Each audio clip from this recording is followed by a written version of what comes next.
14 जून 1911 को इटली के एक शहर रोम में एक ट्रेन कंपनी अपनी पहली ट्रेन जेनेटी की यात्रा के लिए 100 लोगों को चुनाव करती है। क्योंकि यह ट्रेन का पहला ट्रायल था, इसीलिए कंपनी अपने प्रचार के लिए और ट्रेन के एक खूबसूरत सफर के लिए सभी यात्रियों की सुख सुविधाओं और खाने पीने का इंतजाम भी करती है। इसके लिए ट्रेन में यात्रियों की देखभाल के लिए 6 कर्मचारी भी रखे जाते हैं जो सफर के दौरान यात्रियों का ध्यान रखें। इस प्रकार ट्रेन में कुल 106 यात्री सवार होते हैं। सभी यात्रियों का वापसी का भी पूरा इंतजाम होता है। निर्धारित समय पर ट्रेन अपना सफर शुरू कर देती है। ट्रेन में एक इंजन के अलावा 3 डब्बे और होते हैं जिनमें सभी यात्री सफर कर रहे होते हैं। ट्रेन चलते हुए इटली के खूबसूरत रास्तों से होकर गुजरती है।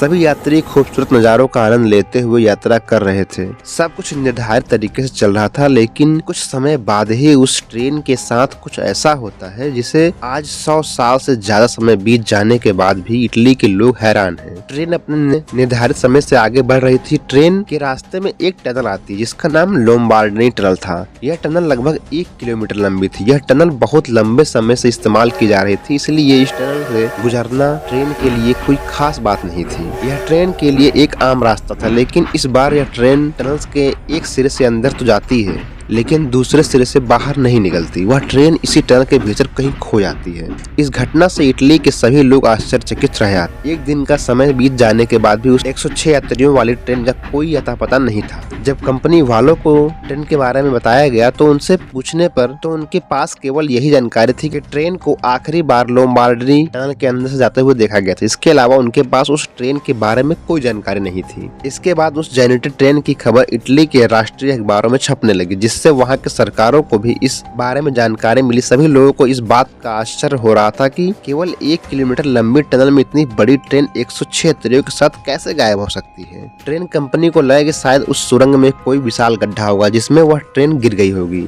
इस कारण वह ट्रेन सुरंग के दूसरी ओर से बाहर नहीं निकली। इसीलिए कंपनी वालों ने एक एक्सपर्ट की टीम उस सुरंग में जांच करने के लिए भेजी। सभी एक्सपर्ट डरते डरते उस सुरंग में गए, क्योंकि इस घटना ने सभी के मन में खौफ भर दिया था। एक्सपर्ट की टीम ने उस टनल की बारीकी से जांच की, लेकिन उन्हें तो टनल के भीतर कोई बड़ा गड्ढा दिखाई ही नहीं दिया, न ही उन्हें उस ट्रेन का कोई सुराग मिला। धीरे धीरे समय बीतने के साथ उन 106 यात्रियों के साथ साथ उस ट्रेन के मिलने की भी संभावना खत्म होने लगी थी। इससे देश की सरकार और उस ट्रेन कंपनी की बहुत बदनामी हो रही, लेकिन वह ट्रेन कंपनी और वहां की सरकार का इस विषय में कुछ नहीं कर सकते थे। ट्रेन के लापता होने के कुछ समय बाद मैक्सिको में रहने वाले 2 युवक इस बात का दावा करते हैं कि वे दोनों भी उसी लापता ट्रेन की उस रहस्यमयी यात्रा का हिस्सा थे और उन 100 यात्रियों में शामिल थे। जब उन दोनों युवकों से पूछा गया कि वह इस ट्रेन हादसे में कैसे बच निकले, तो दोनों युवकों ने बताया कि ट्रेन के टनल में दाखिल होने से पहले ही वे दोनों युवक उस ट्रेन से कूद गए थे। जब उनसे पूछा गया कि आप लोग क्यों कूद पड़े, तो उन्होंने जो बताया यह सुनकर सभी आश्चर्य में पड़ गए। उन्होंने बताया कि ट्रेन के सुराग में दाखिल होने से पहले ही ट्रेन में घना काला धुआं भर गया था और साथ ही अजीब भयानक आवाजें भी आने लगी थी। यह सब देखकर पूरी ट्रेन में दहशत फैल गई। ऐसी अजीब घटनाओं को देखकर ट्रेन के ड्राइवर ने भी ट्रेन के सुरंग में दाखिल होने से पहले ही ट्रेन को रोकने के लिए ब्रेक लगा दिया।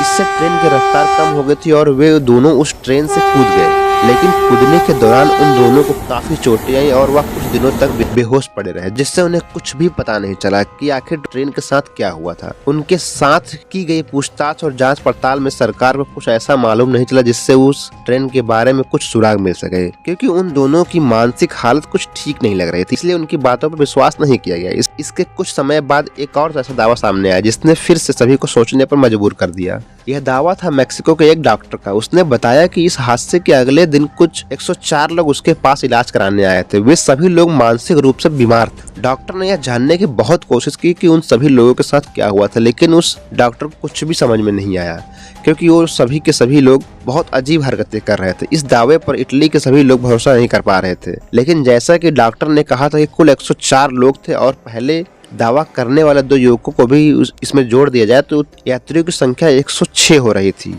लेकिन अंत में इस दावे से भी कुछ हासिल नहीं हो रहा था। समय के साथ लोग भी इस हादसे को भूलने लगे और सभी जांच एजेंसियों ने भी इस विषय में हार मान ली थी और इसी के साथ ये ट्रेन हादसा एक गहरा राज बनकर रह गया था। लेकिन कुछ वर्षों बाद इस ट्रेन के बारे में कुछ ऐसी बातें सामने जिसने सभी लोगों को फिर से हैरान कर दिया। जैसे कि इस ट्रेन के अलग अलग समय पर अलग अलग जगहों पर देखा जाने लगा, जिससे रसिया, स्पेन, इटली, मैक्सिको और यूक्रेन के कुछ शहर शामिल थे। इस ट्रेन को देखने वाले सभी लोग ठीक वैसे ही हुलिया बता रहे थे जैसे कि उस गुमशुदा ट्रेन का था। वहीं एक इंजन और 3 डब्बों वाला वह ट्रेन सभी को दिखाई देती थी और गायब हो जाती थी। लोगों के इस दावे के साथ एक्सपर्ट ने यह निष्कर्ष निकाला कि शायद यह ट्रेन सुरंग के भीतर किसी प्रकार का समय यात्रा में फंस गई थी और वह कभी सुरंग से बाहर निकली ही नहीं। इसलिए लोगों के द्वारा उस ट्रेन को अलग अलग जगहों पर अलग अलग समय पर देखा जा रहा था। इस प्रकार उस ट्रेन की मिस्ट्री कभी भी सुलझाई नहीं जा सकी और आज भी वह ट्रेन हादसा इटली में एक बहुत बड़ा रहस्य बना हुआ है।